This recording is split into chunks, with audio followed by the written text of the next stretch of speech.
Assalamualaikum warahmatullahi wabarakatuh. Selamat sore para peserta kelas online One Sky. Pada pertemuan ketiga kali ini kita akan membahas mengenai teknik membuat tinjauan pustaka dengan sumber yang kredibel. Nah, sebelumnya kita harus tahu apa itu tinjauan pustaka. Tinjauan pustaka merupakan ulasan mengenai penelitian-penelitian terdahulu yang memiliki kemiripan objek atau permasalahan yang berkaitan dengan penelitian yang sedang kita lakukan. Nah, tinjau pustaka ini memiliki beberapa karakteristik, di antaranya merupakan sebuah proses dari penelitian kita. Kemudian, sebuah proses untuk mencari dan membaca permasalahan penelitian kita. Kemudian proses memahami substansi atau teori dan metodologi penelitian kita. Kemudian berbentuk kepustakaan berbasis buku teks, artikel ilmiah maupun laporan ilmiah. Kemudian sebuah proses untuk menganalisis substansi dari teori dan metodologi penelitian kita. Kemudian proses menyajikan secara terorganisir dan sistematis. Kemudian dilakukan secara kritis. Nah, beberapa tujuan penelitian tinjau pustaka ada 9 poin, diantaranya memperoleh informasi yang terpercaya sebagai rujukan untuk menyusun karya ilmiah, meliputi skripsi, jurnal, tesis, dan sebagainya. Kemudian memperoleh data dan informasi untuk menyusun latar belakang masalah penelitian. Informasi tersebut dapat berbentuk dukungan terhadap teori dan data seperti data BPS, data kementerian, maupun data Kemenkes, dan sebagainya. Ketiga, memperoleh teori terbaru dan terkini untuk penyusunan konsep penelitian. Kemudian keempat, memperoleh ide dan gagasan terutama bagi peneliti pemula tentang area, topik, dan wilayah penelitian. Jadi tinjau pustaka ini bisa sebagai referensi untuk menimbulkan ide inovasi yang kita angkat. Kemudian yang kelima, mendapatkan informasi tentang komponen-komponen yang terlibat dalam penelitian berdasarkan topik dan masalah penelitian yang diterapkan, misalnya variabel atau metode penelitiannya. Kemudian keenam, memperoleh informasi tentang bagaimana penulis atau peneliti dalam menyajikan pikiran, ide, gagasan yang ada dalam pikirannya menjadi sebuah karya ilmiah yang layak dibaca orang lain dan dijadikan rujukan. Nah, ketujuh, memperoleh ide dan pencerahan tentang bentuk dan tampilan karya ilmiah yang akan disusun. Nah, dapat kita simpulkan bahwa tinjauan pustaka ini bisa juga sebagai acuan untuk mengembangkan ide inovasi yang akan kita selesaikan. Kemudian ke-8, memperoleh informasi tentang keterbatasan penelitian lain sebagai masukan agar tidak melakukan kesalahan yang sama. Namun demikian, tujuan peninjauan pustaka tidak memiliki tendensi menjelek-jelekkan karya ilmiah penulis lain, namun mencari sisi positifnya. Jadi, tinjau pustaka ini juga berfungsi sebagai pembanding pada penelitian sebelumnya, di mana kita dapat menutupi kekurangan dari penelitian yang sebelumnya menjadi lebih baik. Kemudian ke-9, menambah keterampilan penulis atau peneliti dalam memilih dan memilah informasi. Jadi kita tahu mana yang hoax maupun fakta. Jadi wajib tinjau pustaka ini literaturnya akurat dan jelas. Kemudian membaca, menganalisis, dan berpikir secara kritis terhadap konten yang dibaca. Kemudian mengorganisir pekerjaan secara sistematik yang dimulai dari pengumpulan informasi menjadi suatu kalimat lengkap atau data lengkap. Kemudian membuat bank data, kumpulan hasil telaah pustaka yang kaya, terkini, dan relevan. Kemudian terakhir, peningkatan hasanah pengetahuan penelitian. Jadi dengan memperbanyak teori-teori tinjau pustaka, kita juga dapat meningkatkan pengetahuan teori-teori tentang apa yang kita teliti. Nah, berikut ini ada beberapa jenis sumber informasi tinjauan pustaka. Di antaranya yaitu fakta-fakta, data statistik, dan hasil penelitian. Jadi berdasarkan hasil penelitian maka dapat ditelusuri topik riset dan dapat membantu peneliti dalam mengkonseptualisasikan dan mendesain penelitian baru. Jadi tinjauan pustaka ini juga sumbernya dari fakta-fakta, data-data statistik yang kredibel. Kemudian teori dan interpretasi, di mana jenis informasi ini bertujuan untuk menelusuri isu-isu yang relevan secara lebih luas dan lebih terkonsep atau menghasilkan konteks yang terkonseptual dari masalah penelitian. Kemudian dari metode dan prosedur. Dengan kata lain, dalam menelusuri pustaka, peneliti tidak hanya berfokus pada apa atau what yang harus dicari, namun juga pada bagaimana cara menjawab masalah penelitian tersebut. Kemudian opini atau pendapat, keyakinan atau kepercayaan atau sudut pandang dari seseorang. Jika sebuah penelitian berfokus pada isu kesehatan yang kontroversial atau berkembang di masyarakat, maka artikel yang berisi tentang opini seseorang akan bermanfaat bagi pencari ide atau gagasan. Jadi misalnya ada tentang penyakit yang baru timbul dan belum ada tinjauan pustakanya atau jurnalnya, kita bisa mengangkat tinjauan pustaka berbasis artikel dari opini-opini yang ahlinya. Kemudian terakhir anekdot, pendapat dan kisah-kisah tentang kejadian atau kondisi kesehatan, di mana jenis informasi ini bertujuan untuk memperluas pemahaman peneliti terhadap satu masalah, terutama jika si peneliti tersebut tidak memahami isu yang melatar belakangi masalah penelitian tersebut.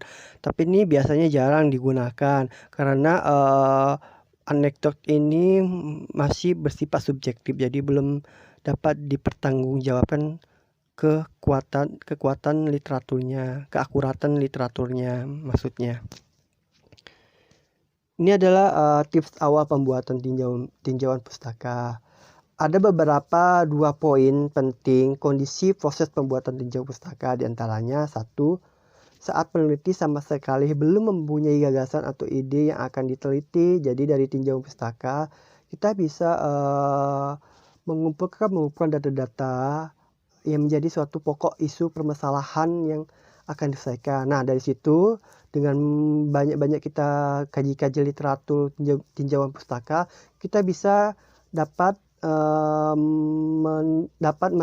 merangkum atau dapat menimbulkanlah ide-ide yang telah kita rangkum di tinjauan pustaka tersebut. Kemudian sesudah peneliti menyusun masalah yang akan diteliti. Nah, kalau kita sudah memiliki permasalahan atau ide, kita bisa mengikuti langkah awal membuat tinjauan pustaka yang berkualitas, di mana langkah awalnya yaitu mencatat dan mendokumentasikan literatur yang diperoleh. Jadi kalau kita sudah dapat ide dan ingin buat tinjauan pustaka, jangan lupa kita buat poin-poin mana yang kita kutip menjadi tinjauan pustaka. Nah, kita lihat pada tabel contoh daftar sumber pustaka. Nah, di sini kita buat contohnya 1, konsep seleksi tenaga kerja, Suryono Danang tahun 2012, manajemen sumber daya manusia Jakarta, CAPS halaman 108 sampai 118. Nah, pada Sunyoto ini pada halaman 108 sampai 118 kita ambillah kutipan entah berapa, 1 halaman atau setengah halaman. Intinya yang kita kutip di tinjauan pustaka jangan lupa buat poin-poinnya, poin-poin tabel biar supaya kita tidak lupa kutipan mana yang kita ambil dari sumber mana. Kemudian inilah salah satu contoh tinjauan pustaka. Ini contohnya yaitu tinjauan pustaka untuk karya tulis ilmiah propelan open yang diadakan oleh IPB. Ini ada judulnya yaitu inovasi lapisan tipis kitosan sebagai biosensor deteksi kadar konsentrasi zat klorofil untuk aplikasi penentu kualitas sayuran. Nah, di poin-poinnya ini ada beberapa poin tinjauan pustaka yang kita angkat di judul ini, yaitu pertama isu permasalahannya. Nah, isu permasalahan itu mengenai sayuran, di mana zat klorofil yang ada di sayuran itu bagaimana, semakin tinggi klorofilnya gimana, makin rendah gimana. Jadi isunya mengenai tentang kualitas sayuran. Kemudian setelah kita angkat isu permasalahan mengenai sayuran, kemudianlah kita angkat kutipan tinjau pustaka mengenai aplikasi atau metode. Nah, metode dari judul ini yaitu biasanya deteksi kadar konsentrasi menggunakan metode dielektrik, yaitu kepisting jajar. Nah, kita masukkanlah teori mengenai metodenya menggunakan metode dielektrik. Setelah metode, kita masuklah material atau komponen atau agen penyusunnya. Nah, kita buat tinjau pustaka mengenai materialnya, diantaranya tentang kitosan, kemudian tentang klorofil gimana. Jadi kemudian untuk jangan lupa ditinjau pustaka, dibuat footnote-nya. Kemudian untuk bahasa kata asing atau kata Latin harus diitalik. Jadi kata Latin misalnya bahasa Latinnya untuk tumbuhan, sayur apa gitu harus buat italik, dan bahasa Inggris, kata-kata bahasa Inggris juga harus italik. Kemudian untuk ada buat rumus atau persamaan wajib ada nomor, jangan lupa. Nah, yang tadi kan membahas tinjau pustaka untuk karya tulis ilmiah. Sekarang ini membahas tentang kajian pustaka untuk contohnya ini untuk 5TH untuk award riset unggulan berbasis kewirausahaan. Nah, sebagian ada panduan yang tidak memerlukan tinjau pustaka tentang studi literatur yang panjang-panjang. Biasa dia ada poin ada poin terbaru di tinjau pustaka yaitu nilai kebaruan atau state of the art. Kemudian peta jalan riset unggulan. Tinjau pustaka itu ada agak berbeda tergantung dari panduan kompetisi penyelenggaranya. Nah, untuk jika ditanya nilai kebaruan state of art, ini contohnya yaitu contoh judul Lokio Chitmax, inovasi membran bioselulosa, ekstrak bawang Lokio, dan kitosa sebagai markersit wajah alami anti jerawat. Nah, state of art-nya ada beberapa 4 poin, diantaranya isu permasalahan dan bahan. Jadi isu permasalahan itu apa? Yaitu mengenai kulit yang berjerawat. Kemudian apa bahan yang akan kita gunakan? Yaitu bawang Lokio atau bawang batak dan kitosa. Jadi buat gimana karakteristiknya kita buat. Kemudian setelah isu permasalahan dan bahan, buat poin pengertian. Jadi kita buat pengertian dari bawang Lokio itu gimana. Terus karakteristik dan persediaannya. Singkat aja, nggak usah terlalu panjang kali. Kemudian setelah itu kemudian poin keempat itu karakteristik inovasi bahan berbasis literatur. Jadi apa sih karakteristik dari bawang Lokio tersebut? Kok bisa dia menjadi sebagai anti jerawat? Kemudian setelah itu gimana kita modifikasi, bagaimana bentuk gabungan dari hasil kedua bahan tersebut, mulai dari misalnya bentuk gel kah atau bentuk membran kah atau apa gitu. Jadi kita harus ulas juga. Contohnya ada kita lihat di yang samping ini contohnya. Kemudian setelah itu peta perjalanan riset unggulan. Nah, peta jalan riset unggulan tuh peta jalan itu maksudnya roadmap-nya juga sih, roadmap. Dimana roadmap-nya ada 2 tahap nih, poin-poinnya inilah dia roadmap-nya. Tahap pertama gimana, tahap kedua gimana. Jadi itulah roadmap-nya. Kemudian contoh keduanya ini lagi ada riset unggulan juga. Ini contoh proposal yang pernah menang di UTU Award ini contohnya.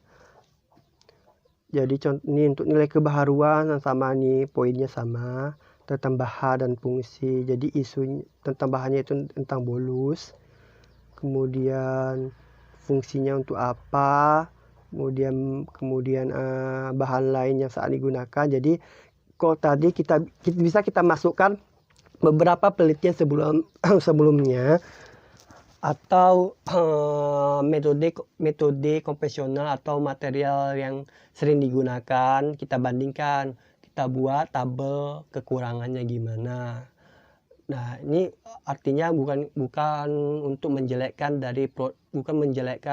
material atau produk konvensional, tapi untuk menutupi atau meningkatkan performa dari material sebelumnya, jadi lebih efisien dan lebih ekonomi atau lebih murah. Jadi itulah nilai novelty kita. Kemudian setelah bahan lain yang tak digunakan dan kekurangannya, kita masukkanlah ide inovasi kita, gimana karakteristiknya, gimana mekanismenya, dan lain-lain. Ingat, terkhusus KTI, jumlah tinjauan pustaka itu tidak usah banyak-banyak sih, minimal 2, maksimal 5 halaman. Jadi nggak usah banyak-banyak. Yang penting sudah meliputi membahas literatur dari judul yang kita angkat. Nah, ini adalah contoh peta perjalanan riset. Ada 3 jenisnya. Ada bentuk panah, ada bentuk roket, ada bentuk diagram alur. Jadi kalian bebas memilih kayak mana yang lebih bagus. Ini contoh 3 ini udah bagus. Contoh proposal KTI yang lolos pendanaan dan yang juara. Ini contoh-contoh roadmapnya. Nah, ini contoh topik untuk tinjauan pustaka. Ini ada contohnya. Apa aja topik tinjauan pustaka yang kita ulas, yang kita kutip di literatur. Contohnya api kanker digital, alat terapi kanker dan pemanfaatan ekstra etanol teripang pasir berbasis teknologi digital. Nah, inilah poin-poin tinjauan pustaka yang kita bahas, diantaranya penderita kanker. Gimana pengertiannya, kemudian penyebabnya, dampak, data. Jadi poin pertama itu tentang penderita kanker, data menurut Kemenkesnya berapa jumlahnya, kemudian pengertian kanker itu apa, penyebabnya itu apa, dampak apa. Ada selesai satu topik. Kemudian 2 topiknya, yaitu topik kedua yaitu metode terapi konvensional. Jadi metode yang telah dilakukan metode terapi yang telah dilakukan itu gimana kita jabarkan. Kemudian masuklah metode yang kita tawarkan. Bahan-bahan apa aja kita tawarkan, yaitu tentang ekstra etanol teripang pasir itu gimana. Kemudian etanol itu apa. Kemudian masuk kalau bisa masuk juga sistem teknologi digitalnya pakai sistem apa, Arduino Uno kah, atau Atmega, atau IoT, AI, artificial intelligence atau apalah kita masukkan juga. Yang penting jangan lebih dari 5. Kemudian yang kedua, aplikasi permain rubric cubes dengan mata tertutup blindfolded solving pada metode belajar, memorisasi, dan cara berpikir kreatif. Nah, poin-poin dari tinjauan pustakanya ada 3, ada 2, yaitu tentang kondisi pendidikan itu gimana berdasarkan data BPS atau apalah gitu. Kemudian metode belajar konvensional gimana, kita jelasin singkat. Kemudian masuklah metode belajar sistem kita, Rubikub. Kemudian contoh terakhir BBM, biosensor berbasis mikroba sebagai pendeteksi dini penyakit jantung koroner. Nah, ada tadi sama seperti tadi kutipannya, yaitu tentang penyakit jantung koroner, data, pengertian, dampak, penyebab, dan lainnya. Kemudian deteksi konvensionalnya gimana, kita jelasin. Kemudian masuklah gagasan kita mengenai karakteristik material, konsep alat, dan lain-lain. Misalnya tentang mikroba, apa kita pakai, kita jelasin.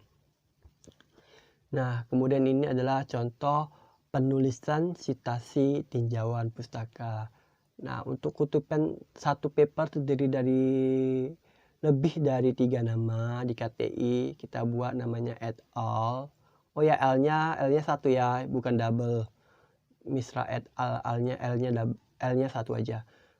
Kalau misalnya cuma satu nama, ya udah Misra 2015 saja. Sedangkan kutipan 2 paper di KTI ada 2, dimana dalam dalam satu paragraf itu terdapat 2 kutipan paper. Kita buat 2 di ujungnya, yaitu Arindu 2017 dan Sabto Raharjo 2018. Sedangkan untuk kutipan untuk citasi jurnal biasa itu pangkat, 3 pangkat, 1 pangkat, kurung siku. Kemudian untuk kutipan website blogspot, untuk kutipan website harus .com, nggak boleh blogspot. Contohnya ini alpenstyle.com, artikelnya yang ditulis yaitu pada 1 November 2014, atau kita buat aja 2014. Kemudian judul artikelnya kondisi air bersih yang berada di Indonesia, buat 5 kata lah, singkat aja judulnya. Kemudian tanggal diakses, yaitu diakses 17 Juni 2020. Nah, ini adalah beberapa referensi untuk mengambil tinjauan pustaka atau kutipan literatur yang lebih kredibel. Di antaranya kita bisa ngambil kutipan Google Play Books, itu biasa kita searching aja. Biasa tuh ada Google Book. Memang nggak bisa di-download, tapi bisalah kita kutip, kita ketik, kita copy paste kata-katanya. Biasa tuh bisa tercantum kok, bisa dilihat kok bukunya. Kemudian Akademia Edu, itu biasa jurnal-jurnal penelitian orang atau skripsi orang yang diupload. Kemudian ada skrip, kemudian ada repositori USU, ITB, IPB, itu juga boleh ambil disertasi, tesis atau skripsi, boleh kita ambil tinjau pustakanya. Kemudian Sage Publishing. Nah, Sage ini juga ada buku juga open access. Jadi kita ambil cari yang kutipan yang open access. Nah, setelah kita copy paste di situs plagiarism checker, kita lihat berapa persen kemiripannya. Jika tinjau pustakanya lebih kecil dari 6% masih boleh lah. Tapi kalau di atas itu kita harus melakukan parafrasa. Tahu kan artinya parafrasa? Parafrasa itu kita mengubah kata-kata kita sendiri tanpa menghilangkan makna dari kalimat tersebut. Misalnya gini, Indonesia merupakan negara agraris yang memiliki kelimpahan sumber daya pertanian gini-gini. Nah, kita ubahlah Indonesia merupakan negara pertanian atau negara pertanian atau apa gitu. Kemudian kita ubah menurut dari kata-kata yang mudah kita pahami tanpa mengurangi isi dari kutipan tersebut. Oke, sekian dan terima kasih presentasi dari saya. Jika ada yang ingin bertanya, silakan tinggalkan komentar di Google Classroom.